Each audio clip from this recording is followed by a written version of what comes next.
almost $750,000. Hey, what's going on, YouTube? So today we're going to be talking about living off of dividends from an ETF. And today's example, we're going to be going off of VTSAX, which is one of the most popular ones when it comes to Vanguard ETFs. And this is the Vanguard Total Stock Market Index Fund.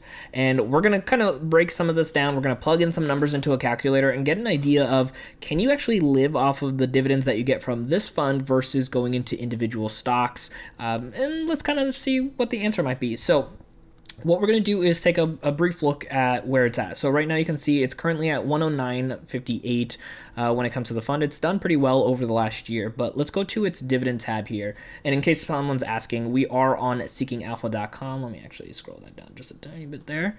And then what we're going to do is zoom in just a tiny bit here so we can get a closer look at some of these numbers. So this is its current dividend summary. Now, in case you don't know some of this stuff, hopefully you'll learn a little bit more when it comes to these dividends. So its current yield is 1.24%. So for a lot of dividend investors, this is already kind of, knocked out of, contention, because this is not the 4% rule or even close to the 4% that a lot of people talk about. I've actually had somebody in the comments once before say, just because I talked about having dividends under, 1 point something percent, that they were out of the video, but they're lost because they don't see the power of dividend growth. And that's what we're going to be talking about here, because if you look at their 5-year growth rate, now this right over here is obviously accumulation of all stocks that have, dividend growth, and everything else you can see here, it is 6.43%, which means it is going way beyond what inflation typically is on a given time period. Now, obviously, that's not a guarantee. Some years and some quarters might be up and down, so it fluctuates for sure. Now, currently, you can see the payout ratio is only 6.41%, and that is because some of the funds in this overall ETF don't pay out any dividends, so that's going to change out that number quite a bit. And then this fund does pay out on a quarterly basis, which the last one that paid out was about 33 cents. So let's kind of get a little bit of an idea of how impactful this fund has been. So we're going to go to the dividend yield right over here, and we're going to go ahead and scroll down to where it says yield on cost. Now, this thing kind of works on a backwards level, right? So you can see 2017 is on the left-hand side and 2021 is on the right-hand side. So in a 5-year period, unfortunately, they don't give me the exact number when I'm like hovering it. So we're just going to kind of guesstimate here. So you can see that the, what is it, on February, it says July 22nd. This is where the current fund is, which was like that 1 point something. What was it that we just saw? It was 1.24. So that's what the yield is currently today. So if you had invested 5 years ago, and let's say you didn't invest any more or anything else, you would be at a 2.5% yield within 5 years, which, if you really think about it, most people that are investing today for dividend income are investing for the long term to live off those dividends down the road, and not today. If you're trying to get dividends, if you're trying to live off of dividends today, this obviously wouldn't be the best method for you. You want to look for something closer to that 4%, but we got time. So let's go ahead and look at 10 years. So if 10 years ago, somewhere around here, you had invested, a huge chunk of money, let's say over a couple years, and then you stopped, and then, what was this? 2011. If you stopped in 2011, you would be, if you kind of look at this chart here, around, what is that, 4.5 to almost 5% yield within 10 years, meaning that your money is now working for you even harder because of the increases that have happened over time. You can even go to the max, and then you can kind of see this, but it's obviously quite skewed here with all the market up and downs and everything too. But going to that 10-year marker, you can see it could be worth going through this process and investing into an ETF to earn dividends and not focus on dividend stocks individually. So let's actually plug in some of these numbers and see what we can get here. So we're going to go to our dividend calculator, and we're going to go plug all this information in. So we're gonna assume that somebody today is just getting started. They want to get into dividends and go through this motion. So we're gonna start off our starting principal at $1,000. Okay. Now it's gonna ask us for our annual dividend yield, and that's gonna be the current yield that we're getting into because of what the price is and everything else. So we're at 1.24%. So it's 1.24% current yield. We're gonna go ahead and say this isn't a taxable account. Let's just even pretend that we're not investing in our retirement. We're just putting this in a taxable account. Now, right over here, you're gonna show you the annual contribution. So we're just gonna say that we can do $1,000 a month. So that's gonna be $12,000. Now, obviously, not everyone's gonna be able to do this. So if yours is gonna be lower, just plug in different numbers and see how this all works out for you. Right over here, it says expected annual dividend increase. This is the beauty of dividend investing, honestly, for the long term, like beauty. So right over here, we talked about it earlier. It is currently 6.43%. So we're going to plug this number in, and that's how typically it's going to grow year over year.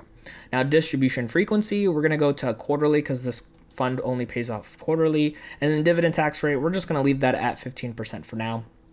Right over here, it says expected annual share price appreciation.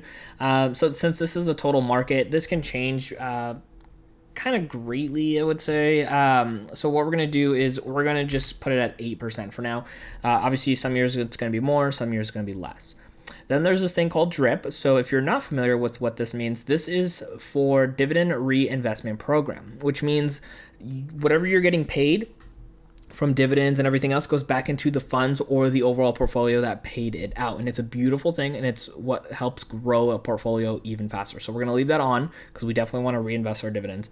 And we're going to go into years invested, and we're going to start at 10 years. We're going to just do 10 years, and then we'll plug in 15 and then 20, and I'm going to show you how impactful this can really be long term. Now, before we show you the calculations, if you're somebody who wants to get into dividend investing but hasn't done so already, I want you to check out M1 Finance. This is the portfolio that I have on the platform, and I absolutely love it. It's one of my favorite platforms to use for investing, especially for dividends. I will have a link for them for you to check out in the show notes down below. It does get you a nice little bonus for using the link, but it helps support out the channel so you get more free content like this. And the nice thing is, if you want a portfolio that looks similar to mine here, where it's like nicely set up, you got different funds and everything else put together really nicely, I'll have a tutorial playlist down there for you as well, so you can go through the whole step-by-step process. Now, let's go back to this calculator and plug all this information in. So we're going to hit calculate here. And for those that have seen this before, we're going to get a little ad here. Pops up. Really inconvenient timing though. Just like that. And then we're going to see right over here. So after 10 years, again, $1,000 starting, $12,000 annually, so $1,000 a month. After 10 years, we're going to be looking at almost $190,000 in this portfolio. Our annual return on average will be 5.69%. And you can see here the annual dividend income would be about $4,427. Now, we of course want to live off of the dividends, so that's something we just need to take in consideration, that obviously we're going to be needing to either put more in a shorter amount of time or have more time to be able to put in, because we started with 10 years and we'll show you what 15 years does. So another 5 years, you're going to see how it amplifies these numbers greatly.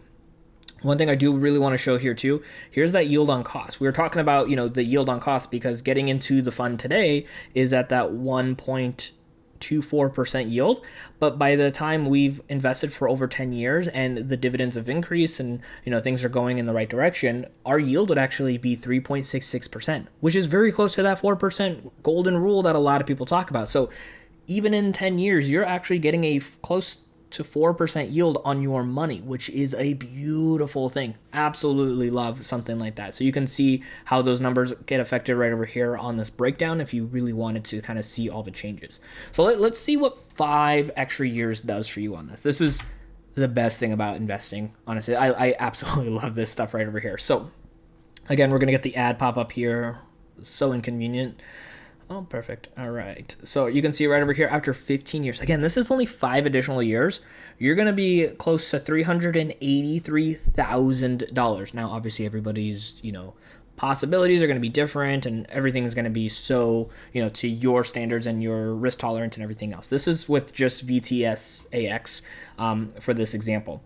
So you can see annual return right over here on average is 7.44%. But check this out. In 15 years, investing in the overall stock market as one ETF instead of individual stocks and everything, you'd be getting $12,242 every single year. Now, if math is obviously correct here, that would equal out to over $1,000 a month. Now, most people can't live off $1,000 a month, but that is way better than $0 a month because you've been putting money and time into this fund.